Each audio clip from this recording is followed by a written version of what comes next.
Hey YouTube, Grunt Reviews. We are at the lovely U.S. Shooting Academy shooting range. Have to make that mention thanks to YouTube now, so this is a safe environment. But guys, we will be doing our range review on the SDS Imports M12PT. Guys, as always, go down below, like, subscribe, drop a comment, share us with your friends. My Buy Me a Coffee link's in the description, and let's get into it.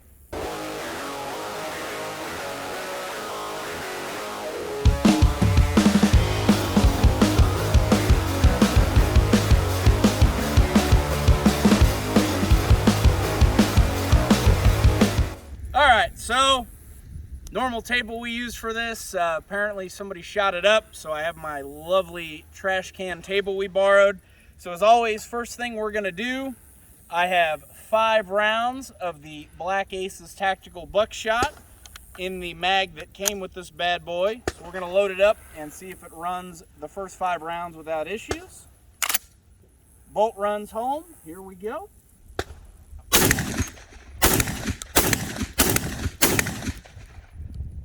All right, first 5 rounds, locks back, no issue. Always forget this one doesn't have a ambi mag release on it. So, I expected could require a little longer break-in, so I've got 10 rounds loaded up in the 10-round mag.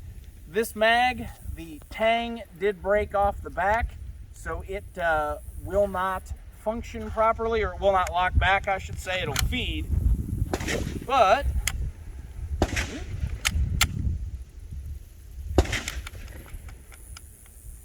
let's see here.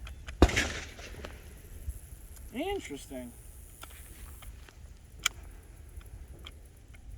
So the 10-rounder did not want to lock into place. This is a new one. Let's try that one more time. Alright, that time it did lock in, so that was kind of a weird one. Bolt runs home. Let's see if she runs it.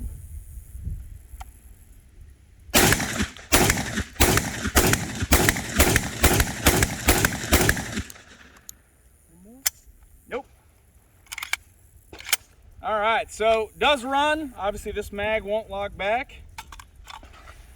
We'll pull it out. So, first impression, she runs. You can definitely tell this is a little bit lighter than their AA or the AB with the all polymer upper on it. You do feel just a little bit more recoil. I'll set this down. And I have got some, we'll try the Birdshot. This is some Star Team Evo. It's 7/8 of an ounce, 7.5 shot, and 1,360 feet a second. We'll throw 5 rounds in there. So this stuff being a little bit under 1 ounce usually tends to have a little bit more in the way of problems. So I wanted to give this stuff a run before I switch to the Walmart Federal and some of the real inexpensive Fiocchi. And she's off to a good start. Let's see if she finishes out. Alright. So locked in. So something I will notice, you can actually, like I just did on that one, you can actually over insert this past the mag release. So something to be aware of there. Push it in, then pull it back down, make sure it locks.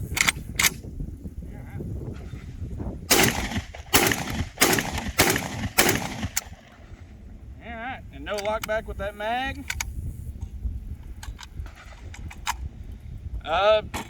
Guys, so far so good. This sucker's a shooter. Set that down there. We're gonna switch to the Walmart Federal. It's 1 1/8 ounce, 1,200 feet a second. This is that $25, $30 giant 100-round pack. And I have exactly 5 rounds left. So, we are going to see if this bad boy runs it. And something to note with these Turkish mags, if you haven't used one before, The low brass stuff, they're a little bit more of a pain to get in there. The trick on it, once you get it slid down, is if you push on the front, they slide in just a little bit easier. All right, 5 rounds. In, lock. This mag should lock back.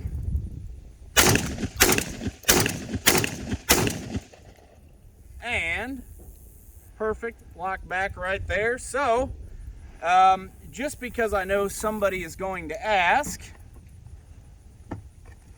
I have got, these are the Federal Power Shock. It's a 2 3/4 slug, 1 ounce, 1610 feet a second. And we're gonna put 5 slugs through it and make sure it'll run the slugs. So these are that not quite high brass, not quite low brass, higher brass, shall we say. All right.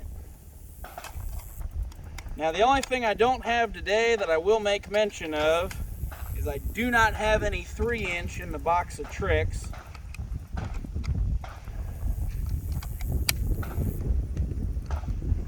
But this is the 2 3/4 slugs. So same deal. You can see I over inserted it. All you got to do is wiggle it back down, locks into place.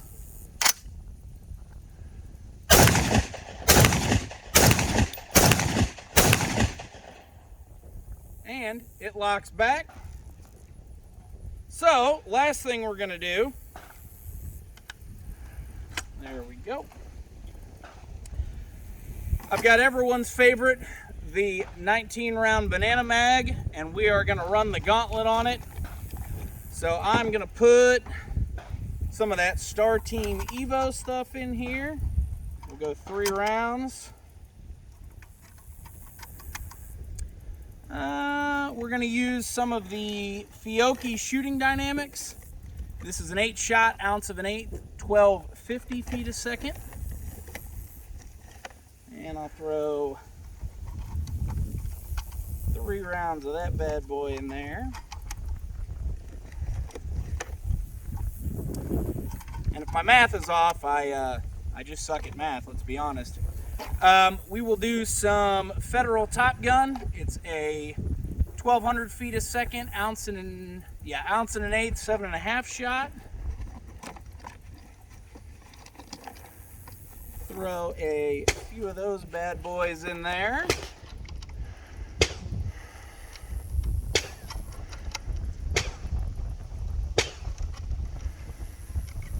There we go. I have got some Spartan buckshot laying in the bottom of the ammo bin. And you'll have to pardon the wind noise, guys. I had to sneak out here while we're doing it. We've got 1 round of Estate. This is some Estate double-aught buck. Let's see what else I've got here. I've got a Duplo broadhead slug. I will throw in there. This is that duplex that we did the ammunition testing on. And then I will finish it up. I guess we'll start it technically with some Winchester AA. This is the heavy target load, 1250 feet a second.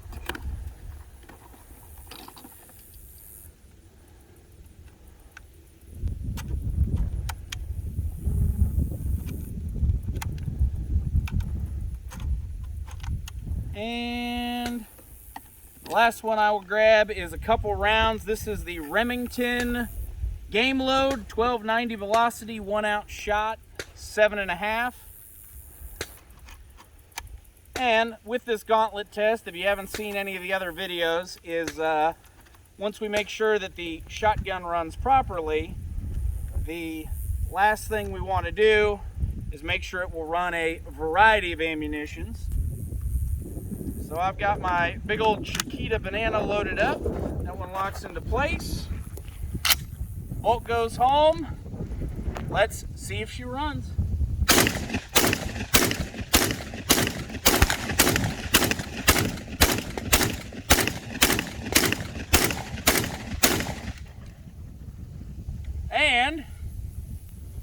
She locks back just fine. Guys, overall, your mileage may also vary. Some of the Turkish stuff can be a little bit finicky, even in the same make and model, but the M12PT, this thing runs just like the AB ran, and I'll put a link up above to the range review on that. Really impressed with it. So for a $300 shotgun, the thing does well. You get the sights, it's ready to go out of the box. They did a great job with this thing. So last thing I want to mention before we finish this bad boy up, the cheek riser. Most of you who've been watching know that I'm not a fan of these things on the Turkish shotguns. Something I will mention they did on this one that has made a world of difference. If you notice the hold down nut for it, there's actually these grooves. The nut rides inside of that groove, and then obviously the cheek riser rides inside of these outer ones.